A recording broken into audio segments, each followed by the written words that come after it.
अब आपकी भाषा में समझाता हूं, व्यापार की भाषा में। अगर किसी कन्या को बाजार में कोई दुकान हो, किराना की दुकान हो, और कोई कन्या जाए और कहे दुकानदार से कि हमको 10 किलो आटा चाहिए, तो आप क्या कहेंगे? बोले पहले पैसा फिर सौदा, पहले पैसा दो और फिर सौदा, इतना भाव है, इतना चाहिए, यही तो कहा जाएगा।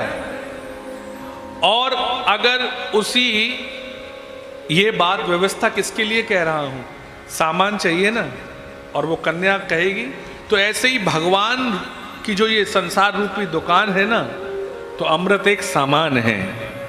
कब मिलेगा? बोले जब पुण्य रूपी पैसा होकर स्वर्ग चले जाओगे तो मिल जाएगा। तो ऐसे ही उस कन्या को अगर आटा चाहिए या कुछ भी चाहिए, तो भैया उसे उसका कुछ ना कुछ चुकाना।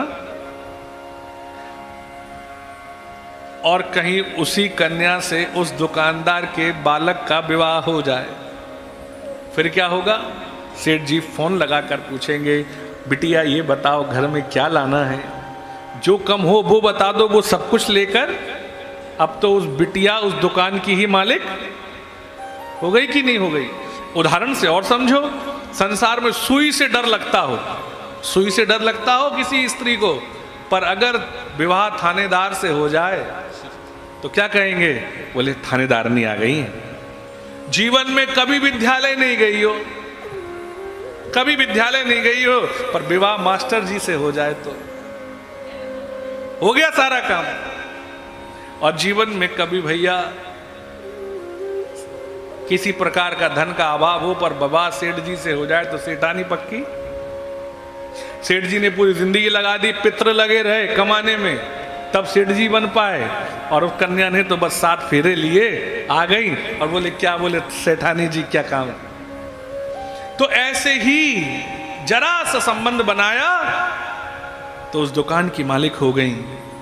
तो ऐसे ही साहब हमने आज तक संसार से संबंध बनाया, अगर भगवान से संबंध बना लेंगे, सीधी सी बात, अमृत चाहिए तो चुकाना पड़ेगा, और संबंध बनाया तो भगवान हमारे, और भगवान हमारे तो ये सब हमारा।